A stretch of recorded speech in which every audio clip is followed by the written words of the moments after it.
RCR presenta Aquí se habla libertad con Pedro Uruchurtu.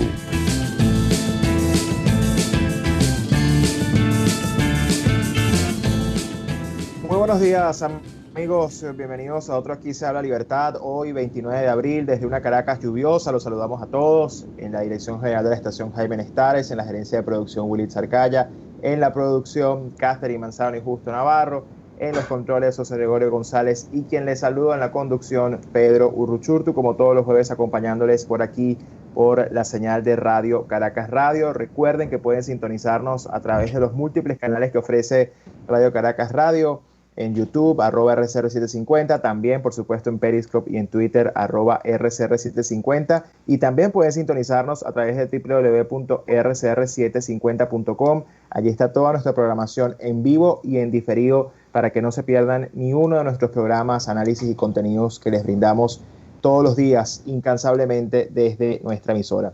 Y también recuerden que nuestro programa llega, entre otros, gracias a Habibis Cakes. Recuerden que ya tener un postre ideal, no solo en sabor y presentación, sino en precio, no es imposible. Pueden hacerlo a través de Habibis Cakes. La cantidad de postres que ustedes se imaginen, la variedad que pueden imaginarse: pavlova de arequipe, chantilly, fresas, brownies con full chocolate, tortas tres leches, suspiros, pay de limón, trufas, marquesas, en fin. Todo lo que ustedes quieran en el tamaño, además que lo quieran, individual, mini, familiar, extrafamiliar, todo eso se los hace Habibis Cakes. Así que tan solo tienen que seguirlos a través de su cuenta en Instagram, @HabibisPisoCakes, y ellos se encargan de tomar su pedido y llevárselos hasta la puerta de su casa. Además, en este programa, como saben, apostamos al emprendimiento honesto, al buen emprendimiento venezolano. Así que ya saben, si quieren un buen postre a buen precio y de la mejor calidad, Habibis Piso Cakes. Y bien, amigos, hoy tenemos un programa muy interesante. Queremos hablar sobre la naturaleza del régimen, queremos hablar sobre negociación, queremos hablar sobre todo esto alrededor también de los crímenes de lesa humanidad y lo que ha hecho el régimen alrededor de la violación de los derechos humanos. Y por eso le voy a dar la bienvenida de una vez a mi primer invitado, que además siempre es un gusto poder conversar con él, Vladimir Petit, abogado con PhD en Ciencias Sociales, analista y conferencista internacional en temas de negociación. Y lo he invitado precisamente porque quiero hablar sobre el tema negociación en un país como Venezuela, donde a cada rato estamos escuchando que se habla de diálogo, de negociar, de que es importante una salida negociada, una salida pacífica. Hoy acabamos de escuchar el mensaje del Papa Francisco diciendo que además espera que se logre un acuerdo interno sin ayuda internacional de ningún tipo. Vladimir, bienvenido, gracias por acompañarnos. Un placer, Pedro, tiempo sin hablar contigo, encantadísimo, ¿eh? Siempre es un placer hablar contigo. Gracias. Mira, con respecto al tema, si quieres, arranco. Adelante. Bueno, mira,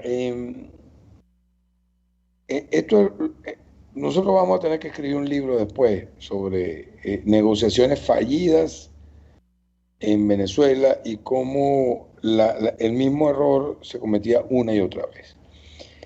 Pero ahora hay algo que nos hace, chicos, una situación absolutamente sui generis en la historia política latinoamericana. Mira esto. Al parecer hay una negociación en ciernes a la cual le saca el cuerpo varios países, entre ellos pues el Vaticano como Estado, por boca de su propio jefe de Estado, que es el Papa. Pero además de eso que le sacan el cuerpo, es una negociación en la cual no están involucrados en primera instancia contrapartes venezolanas, sino que está el chavismo, están estos, por ahora negociando, y al parecer no está involucrado ninguno de los factores más importantes del país. ¿Qué sucede ahí entonces? Bueno, en primer lugar, que el interés que puede quedar satisfecho es el de estos países, que es diametralmente distinto al poder de usted que me está escuchando en Caracas o en cualquier parte del país, diametralmente distinto al interés tuyo, Pedro, y demás. Entonces, allí hay un primer problema, que es un problema de manejo de expectativa. Luego, la expectativa de esta gente es sacudirse este problema en que se ha convertido en el caso de Venezuela con sus repercusiones mundiales. Hay una segunda negociación o rumor de negociación de que se estaría preparando unos encuentros nuevamente clandestinos, otra vez el mismo error, en México o en algún otro país de acogida de este tipo, donde la mesa, la mesita, tal, estarían involucrados en una conversación con el chavismo y con la aquiescencia o la iniciativa de algunos países que están involucrados. Nuevamente, ahora el interés allí es el de la mesa, el de la mesita, en contraste con el interés del chavismo. Mientras tanto, usted, señora que me está oyendo, usted, señor que me está escuchando, no está representado allí. ¿Por qué? Porque la mesa y la mesita están tan deslegitimados, el uno como el otro, hasta el punto de que usted siente, según la encuesta, el 80% de los opositores que no los representan esos partidos. Luego hay nuevamente otro problema de expectativa, porque ¿qué aspirarían eso en el segundo esquema de negociación? Un acuerdo que los satisfaciera a ellos y que se traduciría seguramente en elecciones, algún tipo de prebenda, algún tipo de contrato, presencia en el Consejo Nacional Electoral, etc. Mientras tanto, la gran negociación, que es la negociación que debería ser, que es la negociación de salida, no aparece por ningún lado. Y no aparece en ningún lado porque es la negociación que los venezolanos están esperando, pero es la negociación que el chavismo ha logrado evadir, porque cuando la calle está caliente han pedido que se enfríe, la enfrían, porque cuando han querido sentar a negociadores enojosos, ellos los vetan y efectivamente los sacan de la negociación, etc. Digamos que la tercera negociación no se da porque simplemente no hay necesidad del chavismo de sentarse en la mesa de negociación de esa manera. En las otras maneras se sentaría específicamente con la intención de sacudirse un problema de encima, que básicamente de mentalidad y de nombre, tractatus y fama, pero muy distinto hacerlo de una manera definitiva, y hasta esa circunstancia no se ha llegado. Así que, Pedro, tenemos tres, digamos, cursos de acción. Dos que pareciera que están en desarrollo. Un tercero que es el ideal, que no aparece. Luego, la gran conclusión, no pareciera que hay una negociación seria, porque las negociaciones que están en desarrollo no son serias y cometen los mismos errores. Mira, Pedro, hace 4 años advertimos durante muchísimos días una comisión que yo la juzgo de altísimo nivel, fomentada por la iniciativa de la Universidad de Harvard. Tratamos de enlistar cuáles eran los errores en las negociaciones que no deberían volverse a cometer en Venezuela. El número 1 era la clandestinidad. ¿Por qué? Porque si la gente, según las encuestas, no confía en los partidos y los partidos son los que están metidos en esto, claro, lo menos que puede hacer es tú tratar de hacerle entender a la gente la verdad, hablar con la gente y decirle la verdad. Entonces, ya ahí comienzan con una pata coja. El segundo grave error, la legitimación de los que están sentados en representación de Venezuela. En el primer caso no hay venezolanos, están en algunos países. Grave error, ¿por qué? Porque mira, Bolívar fue a pedir ayuda a Haití y al Reino Unido y nunca transigió ni cedió el protagonismo del nacionalismo venezolano en una negociación de este tipo. Después, otro grave error, no solamente la legitimación, el esquema planteado. ¿Por qué? Porque esto es un esquema donde no hay en estas circunstancias del país, mi querido Pedro, una situación apremiante desde el punto de vista político. Lo que hay es una crisis humanitaria y social severa. Para negociar así es preferible hacer una tregua y permitir que entren las vacunas. Para negociar así es preferible advertir que, mire, que el concierto mundial va a donar la vacuna y que las vacunas se van a poner en Venezuela, que las dejen entrar y que como sea se puedan poner. Pero lo otro es mayor agonía, es nuevamente repetir lo de siempre, Pedro. La pregunta, como bien muchísimas veces se lo he oído decir a María Corina, entre otros, ¿qué diferencia hace un miembro más del CNE? ¿Qué diferencia hace un gobernador más? ¿Qué diferencia hace un diputado a la Asamblea Legislativa más? Ninguna. Aquí el problema es o vas por el todo o nunca vas a tener la parte. Cierro mi inicio diciéndote algo. Uno de los más graves problemas de los liderazgos en Venezuela, los liderazgos opositores en Venezuela, es no entender que la dirección toma tiempo, pero transigir en la dirección crea confusión. Y normalmente la vuelta al punto cero. Me voy a explicar. Si no aceptaron ir a las elecciones más grandes, que son las elecciones más importantes, aceptar ir a las menores es algo que no tiene ninguna cabeza, no tiene ninguna razón de ser. Es decir, no quisiste lo más y vas a transigir por lo menos. Eso es un asalto a cualquier lógica política. Y si tú tienes la proa puesta hacia una orientación, lo peor que puedes hacer es el requiebre. Es ir, venir y zigzagueando. Del zigzagueo, ¿qué te va a quedar? Te va a quedar una profunda desconfianza popular y una profunda incomprensión por parte del escenario internacional. Eso es, por favor, una lección que debía ser aprendida y lamentablemente esta gente como que no quiere aprenderla. Fíjate, Vladimir, tú tocas un punto muy importante, ¿no? O no, varios, pero me quiero quedar, porque a veces es como el dilema, ¿no?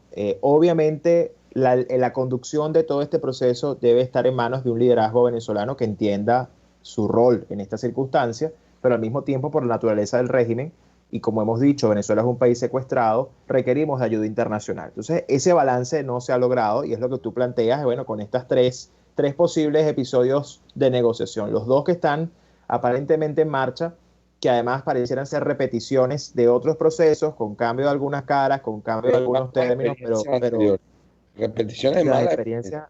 Exacto, pero que más allá de eso no garantizarían ningún cambio efectivo. Sin embargo, en todo lo que tú mencionas, y hemos escuchado recientemente, hay términos que afloran y que la gente cada vez escucha con más frecuencia, ¿no? El garante, tiene que haber un garante, el garante es importante, o te dicen, bueno, tiene que haber los mediadores, ¿quiénes tienen que ser los mediadores? Tú mencionas que en el caso de la tercera negociación, el tercer caso posible de negociación, que es la que convendría para liberar a Venezuela, siendo un país secuestrado como es, y que todavía es hipotética, y me quiero basar en esa porque creo que es en donde realmente puede haber un resultado concreto para nuestra situación. ¿Cómo crees tú que podemos llegar a esa negociación? Es decir, ¿qué crees tú que tiene que ocurrir? ¿Qué crees tú que hay que hacer? Y cuando la gente habla de un garante o habla de un mediador, ¿a quiénes se están refiriendo en ese escenario concreto? ¿Cómo llegamos a él? Si partimos del hecho de que estamos enfrentando a un conglomerado criminal que además tiene secuestrado un país y la lógica de negociación es completamente distinta a la de un político convencional. En primer lugar, Pedro, muy buena tu pregunta. Hay un requisito previo, que es empeorar digamos, el costo de oportunidad del gobierno, del régimen venezolano, para obligarlo a negociar. Me voy a explicar. Lo primero es la presión. Entonces me dirán, no, es que la presión ya es suficiente. Mentira.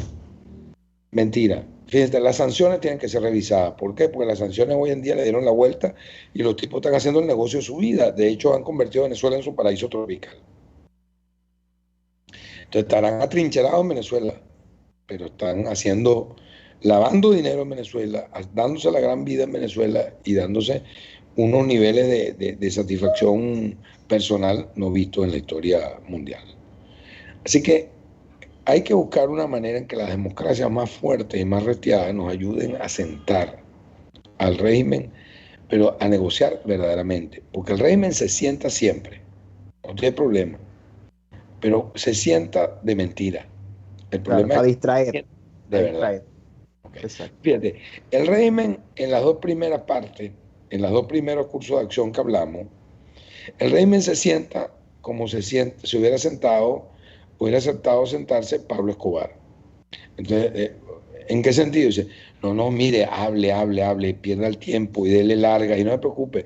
Vamos a tirarle 2 chupeticas a ver. Esa es la primera. Y esa lección debía ser aprendida y lamentablemente no ha sido. Ahora, en la tercera tendría que ser una presión tal que el régimen tuviera la obligación de sentarse porque no podría sobrevivir ni salir de su situación de otra forma. Me voy a explicar. No hace falta una intervención militar ni nada por el estilo, pero sí, por ejemplo, la afectación en la esfera individual de alguno de ellos, de algún familiar cercano de ellos, de algún bien importante de ellos, de algún ícono de ellos. Esto es impensable, además teniendo a Alex Saab, ¿okay? Preso y pendiente de ser extraditado. O sea, yo no lo entiendo. Ahora, estoy viendo con profunda preocupación que este requisito previo, como que no lo creen que es necesario ahora. Porque dicen que es que no, suficiente con la pandemia. No, la pandemia quien tiene azotado es el venezolano común. Así es. Porque al régimen no le importa, tan no le importa que el régimen no ha facilitado el ingreso de la vacuna. Solo para ellos. Ellos para sí ellos. se vacunaron. Muy bien, para ellos. El régimen, su principal quest, su principal motivo de vida es sobrevivir en el poder. Más nada. O sea, si para el régimen, si toda Venezuela tiene que morirse menos ellos, está pago, siempre y cuando se queden con el poder. Entonces, fíjate, ese requisito previo como que nadie lo quiere comprender. Lo segundo es que una vez que hubiese el costo-oportunidad, estuviese claramente apuntando a que el régimen tiene que sentarse a la mesa. Entonces, lo siguiente es que estando pendiente de sentarse a la mesa, tiene que dar señales de buena fe. O sea, pues mira, yo le preguntaría a los noruegos, mire maestro, ¿a usted no le parece, así, ¿no? Por encima, que es como terrible plantear una negociación mientras está la tumba llena de gente, Ramo Verde lleno de gente, venezolanos muriéndose por la pandemia, por estos tipos negarse a buscar la vacuna y que entren las vacunas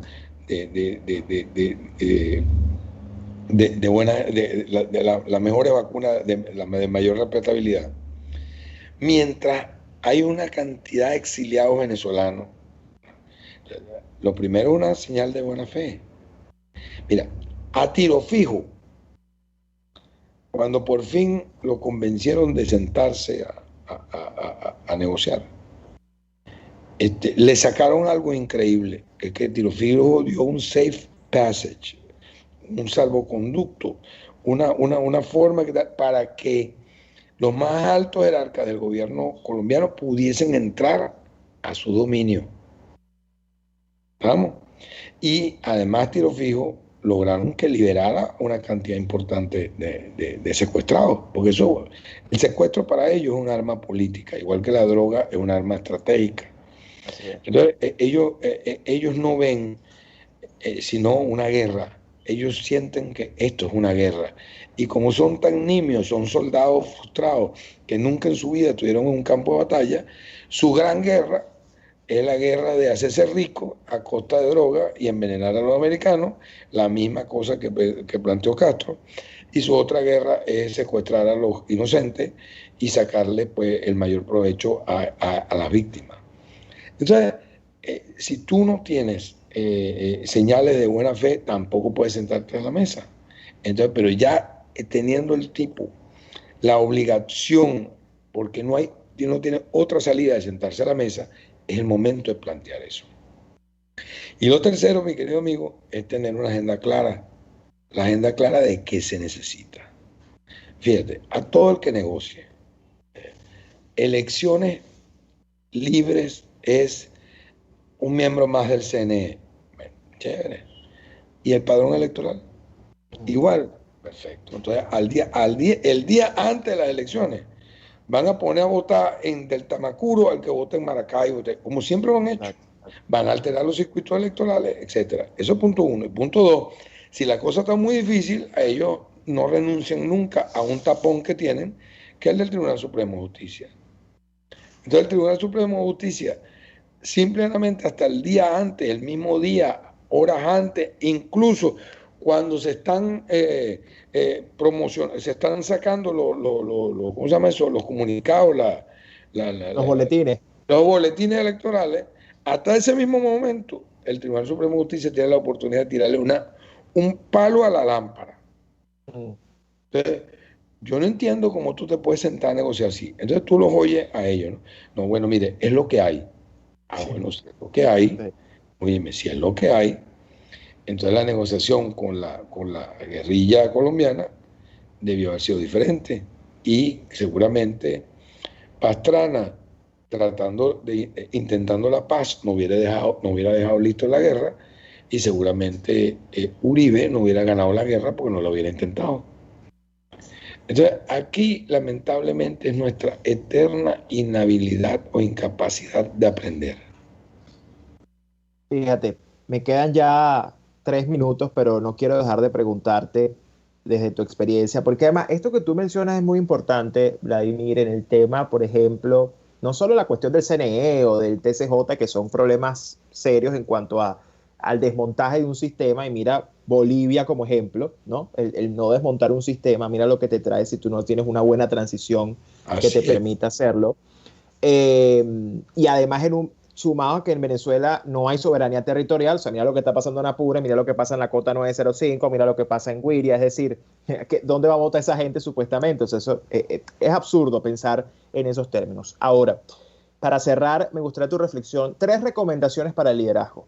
Si el liderazgo tuviera que ponerse en serio en esto y decantarse por esto en serio, asumiendo lo que estamos enfrentando, ¿qué consejo le darías tú en tu experiencia como negociador al liderazgo que tiene que hacer esta tarea ya? ¿Cómo se lo dirías y qué 3 consejos para ellos? O sea, ¿a cuál liderazgo me está pidiendo que...? Al liderazgo que entiende que hay que salir de un régimen criminal, no al liderazgo que piensa que hay que cohabitar con ellos, ¿no? El consejo es mantenerse. Como hizo Churchill cuando llegó Chamberlain con el acuerdo de paz firmado con Hitler. Y Churchill se mantuvo. Mantenerse por una razón elemental. Cuando está todo en jaque, lo único que te queda son los principios. Entonces, mantenerte con tu principio. Y prevalecer. Lo segundo es advertir cómo debía ser el curso de acción real. Y lo tercero es buscar influir en la gente de la cual depende la resolución de esto. Porque, Pedro, una cosa increíble, Pedro. Yo nunca imaginé en la historia, en mi vida, que sucediera esto. Imagínate tú, en Venezuela hay una guerra interna, una guerra interna que refleja una guerra interna dentro de los grupos irregulares colombianos. El que facilita la vacuna son los chinos y los rusos. Los que están metidos en el maní es el fundamentalismo islámico. Y además de todo eso,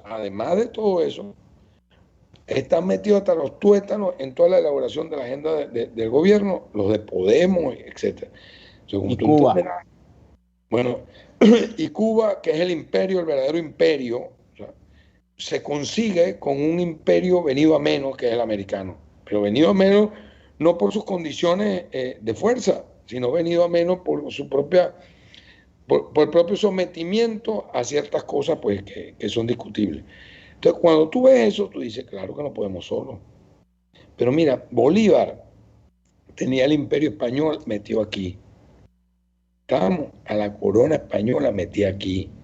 Y Bolívar iba y pedía ayuda, pero nunca transigió ni cedió el liderazgo venezolano. Eso es lo que yo no entiendo. Entonces, ¿cómo puede haber una negociación y los demás sentados en la mesa y la negociación es solamente con el régimen? ¿Quién ha puesto los muertos? ¿De quién son los presos? ¿De quiénes son los torturados? ¿De quiénes han sido los expropiados? De ellos. No, ellos tienen un problema coyuntural y quieren ayudar, muy bien, pero la manera de ayudar es escuchando un viejo adagio: de buenas intenciones está empedrado el camino del infierno. Así que esto o se hace bien o vamos a seguir perdiendo el tiempo. Así que espero, mi querido Pedro, haberte dejado en claro esto. Cada vez que yo digo estas cosas, siempre sale alguien y me dice, pero ¿por qué usted es pesimista? Y yo le digo, mire, en 15 oportunidades hemos advertido que lo que se está haciendo no va a fructificar. Lamentablemente hemos tenido la razón en 14.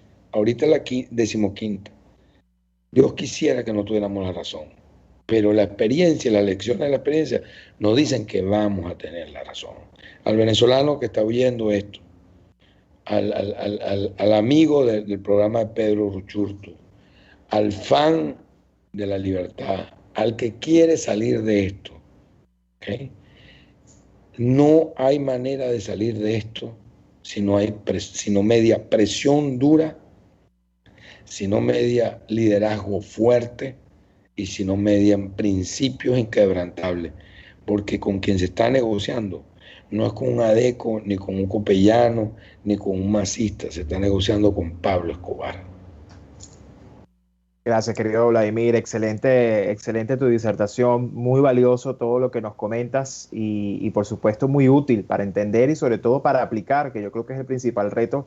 Así que te agradecemos muchísimo, además por tu experiencia y sobre todo porque sé que lo haces desde la genuina convicción y el amor que tienes por este país. Así que un abrazo, seguimos en contacto. Y mi reconocimiento a tu constancia, a tu don de gente y además a tu enorme valor como líder de la Venezuela actual. Un gran abrazo, cuídense mucho.